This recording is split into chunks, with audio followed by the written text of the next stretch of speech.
الله الرحمن الرحيم. ألف لام ميم.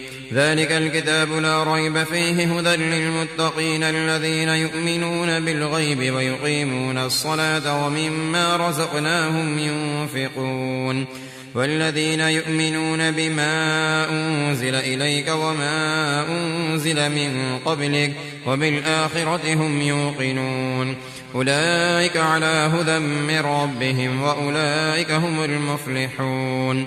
إن الذين كفروا سواء عليهم أأنذرتهم أم لم تنذرهم لا يؤمنون ختم الله على قلوبهم وعلى سمعهم وعلى أبصارهم غشاوة ولهم عذاب عظيم.